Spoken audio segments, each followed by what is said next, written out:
Hello everyone. Today, I would like to introduce you to a touching Korean travel story of a woman from Japan. She fell in love with Korea's charm and went on a trip, but returned after experiencing several unexpected events. Now let's start the story. Hello, my name is Misaki and I am 28 years old from Tokyo, Japan. Everyone knows that young people in Japan have longed for Korea, and that the Korean wave has been growing rapidly. I was just one of those girls who just liked Korea. I liked Korean dramas and Korean music, so I was always interested in Korea. So this time, as a big challenge, I decided to travel to Korea alone. On my first day in Korea, I started shopping on a famous street in Seoul. Korean fashion has a different charm from Japanese fashion, so I had fun shopping, but something unexpected happened. After shopping for a while, I sat in a nearby park or something, and made a video call as if bragging to my friends. An older man approached me while I was talking on the phone in Japanese, and started getting very angry. I don't know what he meant, but I quickly felt that he was angry because his actions and tone were so extreme. While I was panicking and thinking, what did I do wrong? A man came up to me and started arguing with the elderly man.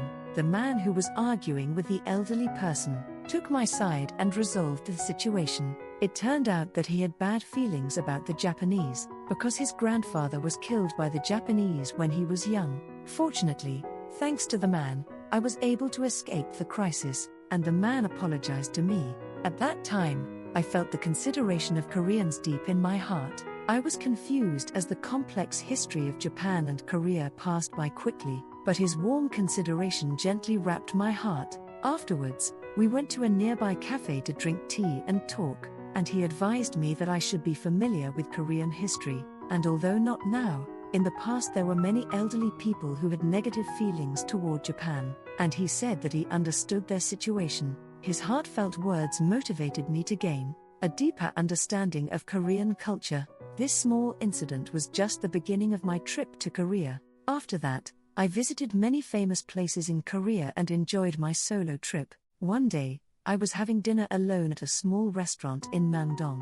I felt my ears growing deaf to the Japanese I heard around me, and I was worried that I might be misunderstood again. But the Korean family sitting next to me invited me to eat with them. I was a little hesitant at first, but their warm smiles made me feel reassured and we ate together.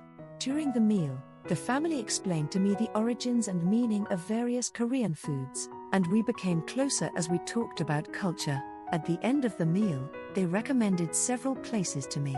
In particular, people only want to travel to tourist places in Korea or Japan, but they advised that they should visit historical places first. After that, I decided to completely revise my travel itinerary and explore Korea's historical places. I searched the internet and the places recommended by the family, and rescheduled my schedule. The first place I visited was Dongnaemun Gate. There, I was able to experience firsthand the history of Korea's independence movement and the hardships of that time. Many Japanese tourists miss or pass by these places, but I wanted to take this opportunity to gain a deeper understanding of Korean history. In Japanese schools, the history of Korea and Japan is not explained at all, probably because I didn't do it, and didn't have the opportunity to learn and experience it myself. It was a great shock to me to carefully read each and every word written in Dongnaemun and encounter historical facts that were unknown to Japan.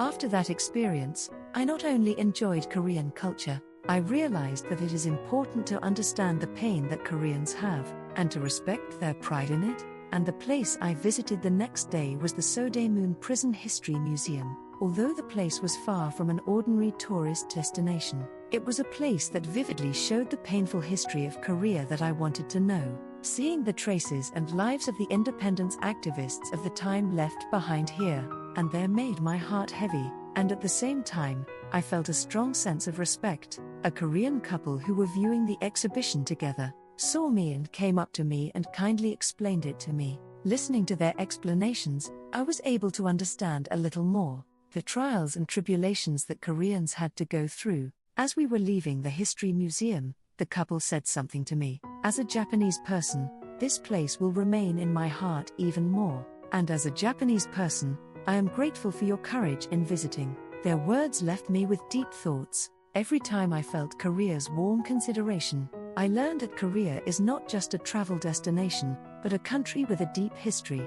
My experience in Korea taught me the greatest lessons of my life, and on my way back, it gave me the opportunity to gain a deeper understanding of the relationship between Korea and Japan. Through my travels in Korea, I gained deeper learning beyond simple sightseeing. The consideration and warmth shown by Koreans was an experience I will never forget. In particular, the historical places I visited helped me learn the truth that I could not learn in Japan. It helped me understand a little bit the pain and pride that Koreans must have felt. For me, Korea is no longer just a tourist destination, but a special country where I have gained respect and learning. By the time this travelogue came to an end, my time in Korea had started simply with interest in the Korean wave. It was an opportunity to grow and mature beyond that. The warmth and consideration shown by Koreans was a great help to me in understanding Korean culture. Historical facts that I had not encountered in Japan broadened my thinking. Through this trip, I was finally able to understand a little bit about the complex relationship between the two countries. Based on this experience, I hope to continue to learn and understand more about the relationship between Korea and Japan. I hope you too have felt the warmth and learning of Korea through this story, and thank you for listening to my story so far. Subscriptions, likes, and notifications are a great help in video production. Thank you for watching.